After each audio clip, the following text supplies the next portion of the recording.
Polisi mengungkap motif pembunuhan sadis yang berujung jasad korban dimutilasi dan dimasukkan ke dalam koper di Brebes.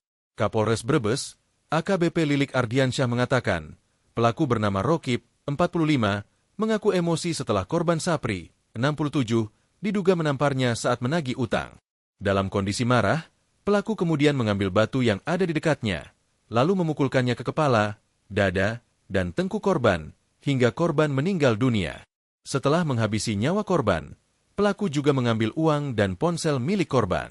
Usai melakukan pembunuhan, pelaku kemudian melakukan aksi keji dengan memutilasi tubuh korban menjadi beberapa bagian dan memasukkannya ke dalam koper. Koper berisi potongan mayat itu lalu disimpan pelaku di dalam toilet salah satu kamar di rumah kosong. Kasus ini terungkap setelah warga Desa Sukarja, Kecamatan Banjarharjo, Kabupaten Brebes, gempar oleh penemuan koper berisi mayat termutilasi pada Senin, 16 Februari 2026.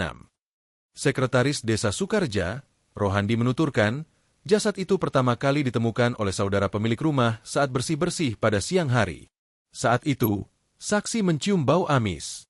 Setelah ditelusuri, ditemukan koper yang ditutup pasir di salah satu ruangan rumah yang belum selesai pengerjaannya. Diketahui, rumah tersebut milik Nia, yang selama ini tidak ditempati karena sedang merantau ke luar negeri sebagai buruh migran di Hong Kong. Selama pemilik rumah merantau, rumah tersebut rutin dibersihkan oleh kerabat.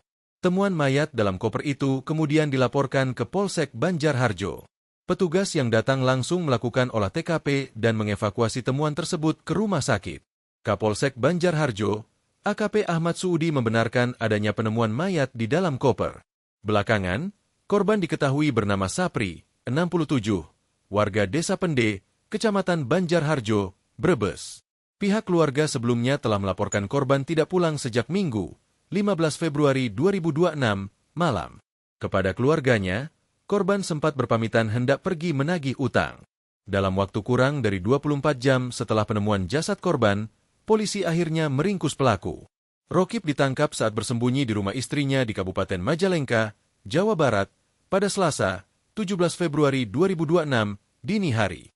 Polisi memastikan Rokib merupakan tersangka tunggal dalam kasus ini. Pelaku diketahui melakukan perbuatannya di rumah kosong milik Nia di Desa Sukarja. Rokib dipercaya menjaga rumah tersebut karena Nia merupakan keponakan pelaku. Akibat perbuatannya, pelaku kini dijerat pasal berlapis dengan ancaman hukuman maksimal 35 tahun penjara. Pasal yang diterapkan yakni pasal 479 KUHP 2023 dengan ancaman 20 tahun penjara, serta pasal pembunuhan pasal 458 KUHP dengan ancaman 15 tahun penjara. Perlu kami informasikan bahwa alhamdulillah kita berhasil untuk mengungkap kasus pembunuhan kurang dari 24 jam. Alhamdulillah dini hari tadi tim Resmob kita berhasil untuk menangkap pelaku. Ya. Berdasarkan fakta-fakta yang kita peroleh di lapangan, mengarahkan juga pelaku, akhirnya kita menangkap pelaku di wilayah Majalengka, Jawa Barat. Pak Kapolres, dari hasil otopsi yang dilakukan semalam untuk sementara hasil temuannya korban itu kematiannya sebetulnya.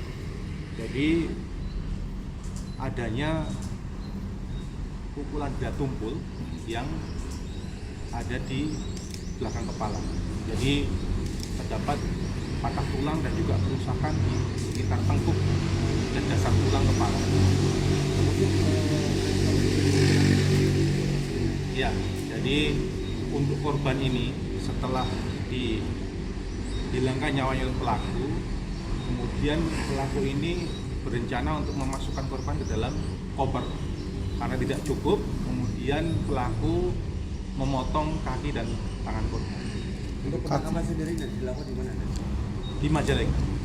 Ya. Nah, dari keterangan yang sementara didapat polisi, apa alasan pelaku menghabisi nyawa korban? Baik, sementara dari informasi yang kami peroleh, itu pelaku ini merasa kesal dan juga emosi saat ditagih utang. Jadi pada saat ditagih utang ini, korban memang sempat menampar pelaku sehingga tersulut emosi, kemudian pelaku ini mengambil batu yang ada di dekatnya, kemudian memukulkan ke bagian kepala, kemudian bagian dada, dan juga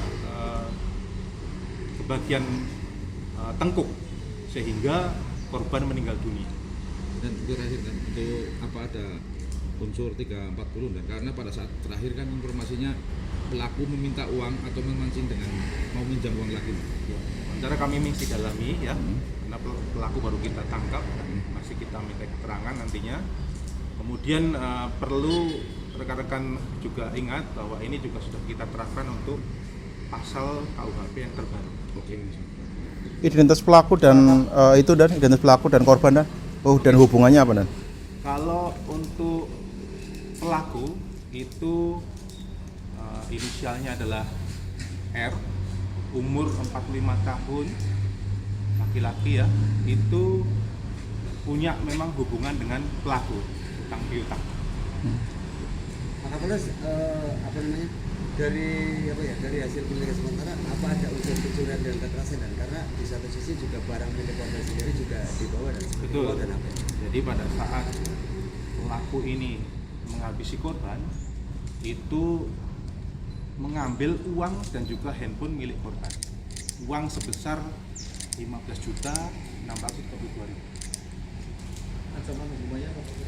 Baik ya, kalau berdasarkan pasal yang kita terapkan ya, pasal 479 Undang Nomor 1 tahun 2023 KUHP yang terbaru itu ancaman hukumannya 20 tahun penjara.